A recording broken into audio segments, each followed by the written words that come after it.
கலக்கப் போகுது இந்தியா, விண்வெளிக்கும் செல்லும் AI robot Vayomithra. ISRO தலைவர் சொன்ன குட் நியூஸ்.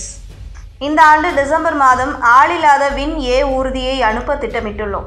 அதில் வயோமித்ரா என்ற எந்திர மனிதரை அனுப்ப உள்ளோம். டிசம்பர் மாதம் இறுதியில் அது நடைபெறும் என இஸ்ரோ தலைவர் நாராயணன் கூறியுள்ளார். மேலும் விண்வெளிக்கு மனிதனை அனுப்பும் ககன்யான் திட்டம் 2027ஆம் ஆண்டு நடைமுறைப்படுத்தப்படும் எனவும் கூறியுள்ளார். கோவையில் தனியார் நிகழ்ச்சியில் கலந்து கொள்வதற்காக இஸ்ரோ தலைவர் நாராயணன் விமானம் மூலம் கோவை வந்தடைந்தார். கோவை விமான நிலையத்தில் செய்தியாளர்களை சந்தித்த அவர், ககன்யான் திட்டத்தில் கவனம் செலுத்தி வருகிறோம். இந்த திட்டம் 2018ஆம் ஆண்டு பிரதமர் நரேந்திர மோடி அறிவித்த திட்டம். இந்த ஆண்டு டிசம்பர் மாதம் ஆளில்லாத விண் ஊர்தி அனுப்ப திட்டமிட்டுள்ளோம். அதில் வயோமித்ரா என்ற எந்திர மனிதரை அனுப்ப உள்ளோம். டிசம்பர் மாதம் இறுதியில் அது நடைபெறும். இது முடிந்தவுடன் 2 ஆளில்லா ராக்கெட்டுகளை அனுப்ப உள்ளோம். 2027ஆம் ஆண்டு மார்ச் மாதம் மனிதர்களை அனுப்ப உள்ளோம். ககன்யான் திட்டத்தில் 85% சோதனைகள் நிறைவு பெற்றுள்ளது. மனிதர்களை அனுப்புவதற்கு பல்வேறு கட்ட சோதனைகள் மேற்கொள்ள வேண்டும். ராக்கெட்டில் விபத்து நடந்தால் மனிதர்களை பாதுகாப்பாக அழைத்து வருவதையும் ஆய்வு செய்து வருகிறோம்.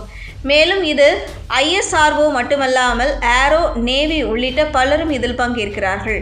உலகத்தில் 9 இடங்களில் நாம் முதலிடத்தில் இருக்கிறோம். நிலாவில் இருக்கக்கூடிய கேமராவில் சிறந்த கேமரா நம் நாட்டினுடையதுதான். செவ்வாய் கிரகத்திற்கு அனுப்புவதிலும் வெற்றியடைந்த முதல் நாடு இந்தியாதான். ராக்கெட் இன்ஜினிலும் சாதனைகளை படைத்துள்ளோம். மேலும் நம் நாட்டில் 55% பாமர மக்களின் விண்ணப்பங்கள் வரப்பெற்றுள்ளது. மாணவர்கள் அனைவரும் விண்வெளி சார்ந்த விஷயங்களில் ஆர்வமாக உள்ளனர். AI தொழில்நுட்பம் விண்வெளி துறையிலும் வந்துவிட்டது.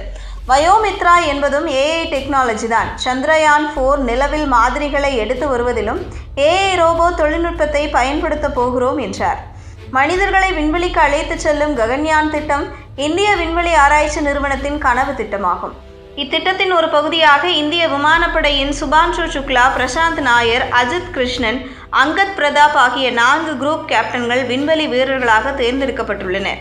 அவர்கள் அங்கு 3 நாட்கள் தங்கி பல்வேறு ஆய்வு பணிகளை மேற்கொள்வர். பின்னர் மீண்டும் பூமிக்கு பாதுகாப்பாக திரும்புவார்கள்.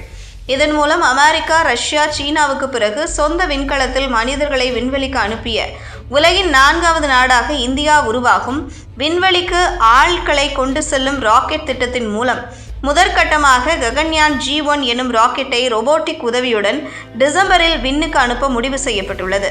இது மட்டுமல்லாது, ராக்கெட்டில் செல்லும் போது தொழில்நுட்ப கோளாறு ஏற்பட்டால் விண்வெளி வீரர்களை பத்திரமாக மீட்டு வருவது, ஆய்வு முடிந்து கடலில் தரை இறங்கும் பாராசூட் தொழில்நுட்பம் என பல்வேறு நிலைகளில் ஆய்வுகளும் மாதிரி ஒத்திகைகளும் நடந்துள்ளன என்பது குறிப்பிடத்தக்கது.